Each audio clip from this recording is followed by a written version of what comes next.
ఈరోజే ఆశ్వయుజ శుద్ధ సప్తమి. ఈరోజు అమ్మవారిని శ్రీ లలిత త్రిపుర సుందరీదేవిగా అలంకరణ చేస్తారు. అమ్మ అనుగ్రహం ఉంటే సకల శుభాలు కలుగుతాయి. మరి ఎంతో విశేషమైన ఈరోజు ఈ కథను వింటే చాలు, అమ్మవారి పరిపూర్ణ అనుగ్రహం మీకు కలుగుతుంది. మరి ఆ కథ ఏంటో ఇప్పుడు ఈ వీడియోలో తెలుసుకుందాం. ఒకసారి అగస్త్యుడు హయగ్రీవుణ్ణి ఇలా అడుగుతాడు. హయగ్రీవా, కలియుగంలో భక్తులకు ఏ రూపంలో ఉన్న పరాశక్తి మోక్షాన్ని ప్రసాదిస్తుందో దయచేసి వివరంగా చెప్పండి అని కోరతాడు. దానికి హయగ్రీవుడు ఇలా చెప్తాడు. అగస్త్య, శ్రద్ధగా విను. లలితాదేవి మాత్రమే అలా చేయగల శక్తి. ఆమె కథను చెప్తాను, విను అంటూ ఇలా చెప్పడం మొదలుపెట్టాడు. ఒకసారి శివుని కోపం వల్ల మన్మధుడు దహనం చేయబడ్డాడు.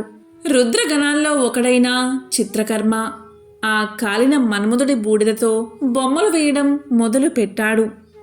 ఒక బొమ్మను సిద్ధం చేసి దానిని శివుడి దగ్గరకు తీసుకెళ్లాడు. పరమశివుని ఉద్దేశాలు నిజంగా ఎవరికీ అర్థం కావు. ఆ బొమ్మ శివుడి దగ్గరకు రాగానే అది ప్రాణం పోసుకుంది. మరియు అలా పుట్టిన బాలుడు శివుడికి అలాగే చిత్రకర్మకు సాష్టాంగ నమస్కారం చేశాడు.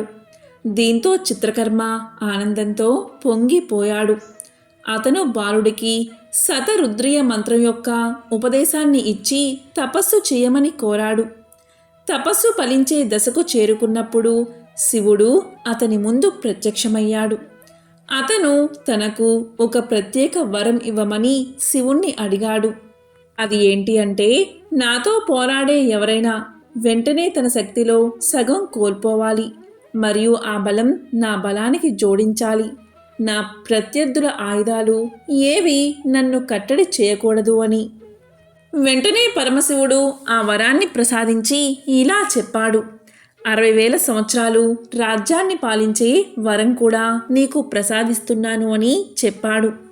ఈ వరాలు ఇచ్చిన తర్వాత శివుడు అదృశ్యమయ్యాడు. శివుని మాటలకు అతను ఆశ్చర్యపోయాడు. అతని పేరే బండాసురుడు.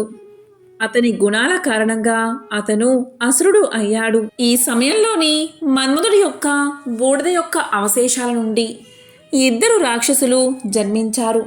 వారే విశ్రుక మరియు విశుంగులు. వీరిద్దరూ బండాసురుడి ప్రధాన సోదరులు అయ్యారు. అదనంగా మన్మధుడి బూడిద నుండి వేలాది మంది రాక్షసులు జన్మించారు.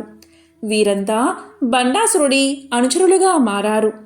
వారు 300 మంది అక్షౌహిణులతో కూడిన బలమైన సైన్యాన్ని ఏర్పాటు చేశారు. వేలాది మంది రాక్షసుల పుట్టుక గురించి తెలుసుకున్న రాక్షసుల గురువు శుక్రాచార్యుడు అక్కడికి వచ్చి ఆ రాక్షసులందరికీ గురువు పాత్రను ధరించి క్రమం తప్పకుండా అనుష్ఠానాలు అంటే రోజువారీ కర్మలు చేపట్టడానికి వారిని ప్రారంభించాడు. శుక్రాచార్యుడి ఆదేశం మీద ఆ రాక్షసులందరికీ ఒక పట్టణం ఏర్పాటు చేయబడింది. అదే శూన్యక పట్టణం. శుక్రాచార్యుడు రాక్షసులందరినీ కొత్త నగరానికి తరలించమని కోరాడు. ఆ రాజ్యానికి బండాసురుణ్ణి రాజుగా పట్టాభిషేకం చేశాడు. విశ్రుక అలాగే విశంగులను యువరాజులుగా చేశాడు. బండాసురుడికి 4 భార్యలు: సమ్మోహిని, కుముదిని, చిత్రాంగి, సుందరి. బండాసురుడు అలాగే అతని సైన్యం దేవతలను చంపాలనే ఉద్దేశంతో గాలి రూపాన్ని ధరించి స్వర్గంలోకి ప్రవేశించారు. మొదటగా దేవదూతల మనసులోకి ప్రవేశించి వారి మానసిక సామర్థ్యాలను ఎండబెట్టారు. తరువాత దేవదూతల ముఖంలోకి ప్రవేశించి వారి అందాన్ని దోచుకుని వికారంగా మార్చారు. స్వర్గంలో ఉన్న స్త్రీలు మరియు పురుషులందరూ నపుంసకులు మరియు వందత్వాన్ని పొందారు. ఒకరిపై మరొకరికి ప్రేమ లేకుండా పోయింది. ఇక యువరాజైన విశ్రుకుడు తన బృందంతో కలిసి భూలోకంలోకి ప్రవేశించి అక్కడ ఉన్న జీవులకు కూడా అందం లేకుండా చేశాడు. ఒకరి పట్ల మరొకరికి ప్రేమ గౌరవం లేకుండా చేశాడు. ఇక మరొక రాకుమారుడు విశంగుడు అతని బృందంతో కలిసి రసాతలంలోకి ప్రవేశించాడు. అంతా విధ్వంసం సృష్టించాడు. నాగలోకంలో ప్రతి ఒక్కరూ సృష్టమైన కారణం లేకుండా దుఃఖంతో బాధపడుతూ ఉండేలా చేశాడు. మన్మధుడు చనిపోవడంతో రతీదేవి దుఃఖ సాగరంలో మునిగిపోయింది. మన్మధుడి స్నేహితుడైన వసంతుడు రతీదేవిని ఓదార్చాడు. రాక్షసుల అకృత్యాల వల్ల సూర్యుడు, చంద్రుడు, నక్షత్రాలు కూడా ప్రకాశాన్ని కోల్పోయాయి. పార్వతీదేవి కూడా నిస్తేజంగా మారి తపస్సులో మునిగిపోయింది. స్వర్గంలో బ్రహ్మతో సహా దేవతలందరూ ఏం జరుగుతుందో ఏమి జరగబోతుందో అర్థం చేసుకోలేకపోయారు. తమ కష్టానికి పరిష్కారం చూపమని శ్రీహరిని ఆశ్రయించారు. అప్పుడు శ్రీహరి ఇలా పలికాడు: మీరందరూ మీ శక్తులను ఎందుకు హరించుకుపోతున్నారు అని అడిగాడు శ్రీహరి. దేవతలు తమ కష్టాలు మొరపెట్టుకోగాని శ్రీహరి దేవతలందరినీ విశ్వం అంచు దగ్గరకు తీసుకువెళ్ళాడు. అక్కడ కంచెలాంటి పెద్ద గోడ ఉంది. దేవదూతలు గోడను బద్దలు కొట్టడానికి ఖగోళ ఏనుగులను పిలిచారు. 1 సంవత్సరం పాటు నిరంతరం శ్రమించడంతో గోడలో చీలిక ఏర్పడింది. చీలిక గుండా వెళ్ళిన తర్వాత వారు చిన్మయ ఆకాశాన్ని చూశారు. ఇది స్వతంత్ర, కల్మషం లేనిది, పంచభూతాలు లేనిది. వారందరూ ఆ చిన్మయ ఆకాశంలో నించుని చిదాకాశ స్వరూపుడైన మహాశంభుని మహిమను గానం చేశారు. వెంటనే మహాశంభుడు వారి యందు ప్రత్యక్షమయ్యాడు. పక్కన పరాశక్తి కూడా ప్రత్యక్షమయ్యింది. అప్పుడు మహాశంభువు నవ్వి ఇలా పలికాడు: మీరందరూ ఇక్కడికి ఎందుకు వచ్చారో నాకు తెలుసు. విధ్వంసం 3 రకాలు: అవాంతర ప్రళయ, మహాప్రళయ మరియు కామప్రళయ. మహాప్రళయం నుండి ప్రపంచాన్ని రక్షించే బాధ్యత నాదే. అవాంతర ప్రళయం నుండి రక్షించేవాడు విష్ణువు. కామప్రళయం నుండి రక్షించేది లలితా పరమేశ్వరి. ఈ 3 రకాల ప్రళయాలు ప్రతి కల్పంలో చక్రీయ పద్ధతిలో జరుగుతాయి. ఇప్పుడు కామ విధ్వంసం కారణంగా మరియు బండాసుడి చర్యల కారణంగా కామిక ప్రళయం జరిగింది. లలితాదేవి మాత్రమే ఈ పరిస్థితి నుంచి రక్షించగలదు. పరాశక్తి ఒక్కటే మరో లలితాదేవిని సృష్టించగలదు. అందుచేత ఆమెను ఆశ్రయించండి, సహాయం చేయమని వేడుకోండి అని పలికాడు శంభువు. అది విన్న దేవతలకు ఏం చెయ్యాలో తోచలేదు. పరాశక్తిని ప్రసన్నం చేసుకునే పద్ధతిని చెప్పమని మహాశంభుణ్ణి ప్రార్థించారు. అప్పుడు మహాశంభుడు ఇలా చెప్పాడు: దీనినే మహాయాగమంటారు. నేను ఈ యాగంలో పూజారిని. నా చిదగ్నియే ఈ యాగంలో అగ్ని. 7 సముద్రాల్లో చివరిది అంటే జల సముద్రం ఇప్పుడు ఎండిపోయింది. అలా ఏర్పడిన భారీ గొయ్యే హోమగుండం. మిగిలిన 6 మహాసముద్రాలు నైవేద్యంగా ఉపయోగించే 6 చుక్కల నెయ్యిని కలిగి ఉంటాయి. సృష్టి 5 రకాలు: మానవ సృష్టి, జరైవీ సృష్టి, అండ సృష్టి, స్వేదజ సృష్టి, అలాగే ఉద్భిజ సృష్టి. భూమి, పర్వతాలు, జలం, వాయు మరియు ఆకాశం ఈ 5 ఈ అగ్ని యాగంలో ఉపయోగించే పదార్థాలు. అగ్ని మూలకం 5 మూలకాల్లో ఒకటి. నా చిదగ్నిలో ఒక భాగమైనందున సమర్పించవలసిన పదార్థం కాదు. ఇక ఈ విధంగా యాగం చేస్తున్నప్పుడు మీరు చివరగా హోమగుండంలోకి దూగాలి. అప్పుడు లలితా పరమేశ్వరి ప్రత్యక్షమవుతుంది. ఆమెను చక్రరాజ రథం అనే రథంలో కూర్చోబెట్టాలి అని చెప్పగానే దేవదూతలు అలాగే దేవుళ్ళు సంతోషించి మహాశంభుణ్ణి హోతగా నిలబెట్టి యాగం కొనసాగించమని వేడుకుంటారు. పరాశక్తి, మహాశంభులు అదృశ్యమవుతారు. హోమం ముగిసే సమయానికి లలితాదేవి చిదగ్ని హోమకుండ నుంచి చక్రరాజరథం అనే ప్రత్యేక రథంపై కూర్చుని వస్తుంది. అందువల్ల లలితా సహస్రనామంలో చిదగ్నికుండ సంభూత, దేవకార్య సముద్యత మరియు చక్రరాజ రథారూఢ, సర్వాయుధ పరిశ్రుత వంటి వర్ణనలు మనకి కనిపిస్తాయి. లలితాదేవి 23 మంది శివచక్ర దేవతలను సృష్టిస్తుంది. శ్యామలాదేవిని ప్రధానమంత్రిగా పెట్టుకుంటుంది. వార్తాళీదేవిని తన సైన్యానికి అధిపతిగా చేస్తుంది. అందుకే వార్తాళీదేవిని దండనాథ దేవి అని కూడా పిలుస్తారు. ఆమెని వారాహి దేవి అని కూడా అంటారు.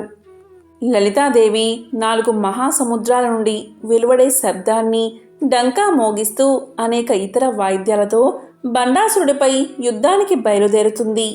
లలితాదేవి యుద్ధానికి వెళ్తున్నప్పుడు బండాసుడి యొక్క శూన్యక పట్టణంలో చాలా చెడు శకునాలు కనిపిస్తాయి. పరిస్థితిని అంచనా వేయడానికి, విశ్లేషించడానికి బండాసురుడు తన సోదరులైన విశ్రుక మరియు విషంగులతో కలిసి అత్యవసర సమావేశాన్ని ఏర్పాటు చేస్తాడు. దేవతలందరూ లలితాదేవి వెనుక ఉన్నా మనం భయపడాల్సిన పనిలేదు అంటాడు బండాసురుడు. లలితాదేవి బండాసురుడి సోదరులను చంపేస్తుంది. ఈ విషయం తెలుసుకున్న బండాసురుడు దుఃఖంలో మునిగిపోతాడు. అతను తన 30 మంది కొడుకులను యుద్ధానికి పంపుతాడు. ఈ వార్త విన్న లలితాదేవి కూతురు బాలాదేవి ఆ రాక్షసులతో యుద్ధం చేస్తాను అంటుంది. కానీ దానికి లలితాదేవి ఒప్పుకోదు. కానీ తన కూతురి పరాక్రమాలు తెలిసిన లలితాదేవి అనుమతిని ఇస్తుంది. బాలాదేవి బండాసుడి కొడుకులతో భీకర పోరును ప్రారంభిస్తుంది. వారందరినీ చంపేస్తుంది. లలితాదేవి మహాకామేశ వరస్త్రాన్ని ప్రయోగించి బండాసురుణ్ణి సంహరిస్తుంది. వెంటనే అతని శూన్యక పట్టణం కాలిపోతుంది. లలితాదేవి కరుణతో చిరునవ్వు నవ్వగానే మన్మధుడు పునర్జన్మ తీసుకుంటాడు. అంటే లలితాదేవి శివుడి కన్ను నుండి అగ్నిచే నాశనం చేయబడిన మన్మధుడికి పునర్జన్మను ఇచ్చిన పవిత్రమైన మూలిక సజీవిని. ఎంతో పవిత్రమైన విశేషమైన ఈ కథను ఈరోజు విన్నా, చదివినా, చెప్పినా, వినిపించినా సకల శుభాలు కలుగుతాయి. జన్మల దోషాలు తొలగి కోటి జన్మల పుణ్యం వస్తుంది. నవరాత్రుల్లో అమ్మవారిని ఎరుపు కేసరి రంగు వస్త్రాలతో అలంకరణ చేస్తారు. అమ్మవారికి దద్దోజనం, గారెలు నైవేద్యంగా సమర్పిస్తారు. లలితా సహస్రనామాన్ని పఠించిన వారికి దీర్ఘాయువు, వంశ అభివృద్ధి, కోటి జన్మల పాపం కూడా తొలగిపోతుందని పురాణాల్లో హయగ్రీవుడు వివరించాడు. లోకాలను మించిన అతిలోక లావణ్యంతో లాస్యం చేసే లలనామని, లోకోత్తర లావణ్యభావం, చిన్మయ చైతన్యం, ఆనందాతిరేకంతో లలితాంబ చేసే లాస్య లీలకు లలాటం, లలనాస్థలి. ప్రతి స్త్రీమూర్తిని తల్లిగా భావించగలిగితే లలితాంబ కరుణ అనుభవంలోకి వస్తుంది. నవరాత్రుల్లో దుర్గామాతను పూజిస్తే సకల పాపాలు తొలగిపోతాయని, అమ్మవారి ఆశీస్సులతో తమ జీవితంలో సుఖశాంతులు, సంపద, ఐశ్వర్యం లభిస్తాయని చాలామంది నమ్మకం. దేవి భాగవతంలో త్రిమూర్తుల కంటే పరాశక్తికే ఎక్కువ ప్రాధాన్యత ఇచ్చారు. లక్ష్మీ సరస్వతీ దేవులు ఇరువైపులా ఉండి వింజామరలు వీస్తూ ఉండగా శ్రీచక్ర అధిష్టాన శక్తిగా కొలువు తీరుతుంది అమ్మవారు. తన చేతిలో ఉండే విల్లు, పాసం భక్తులకు వరాలు ఇస్తుంది. కొన్ని ప్రాంతాల్లో లలితాదేవిని పరాశక్తిగా భావించి ఖడ్గమాలను కూడా పూజిస్తారు. ఆత్మ, మనసు, శరీరం అనేవి 3 పురాలు. వీటినే త్రిపురాలు అంటారు. ఈ 3 పురాల్లో ఉండే రాక్షసత్వాన్ని తొలగిస్తే అమ్మ సౌందర్యం త్రిపుర సుందరిగా వెలసిల్లుతుంది. త్రిపురాత్రయంలో 2వ శక్తి అమ్మవారు. దేవి ఉపాసకులకు ఈమె ముఖ్య ఉపాస దేవత. త్రిగుణాతీతమైన కామేశ్వర స్వరూపం ఈమె. కోమలత్వం కలిగిన మాతృమూర్తి ఈమె. చెరుకుగడ, విల్లు, పాశాంకుశాలను ధరించిన రూపంలో కుడివైపున లక్ష్మీదేవి, ఎడమవైపున సరస్వతీదేవి సేవలు చేస్తూ ఉండగా లలితాదేవి భక్తులను అనుగ్రహిస్తుంది.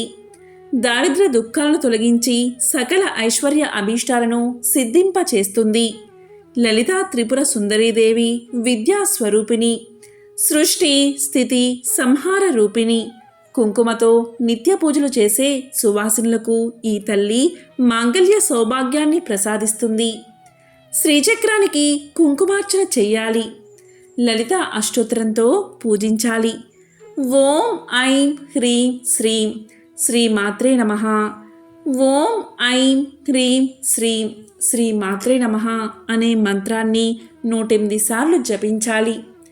మాంగళ్య భాగ్యం కోరుతూ సువాసులకు పూజ చెయ్యాలి. ఈరోజు అప్పాలు, పులిహోర అమ్మవారికి నైవేద్యంగా సమర్పించాలి. ఎంతో పవిత్రమైన విశేషమైన ఈ కథను ఈరోజు విన్నా, చదివినా, చెప్పినా, వినిపించినా సకల శుభాలు కలుగుతాయి. ఓం శ్రీ మాత్రే నమః.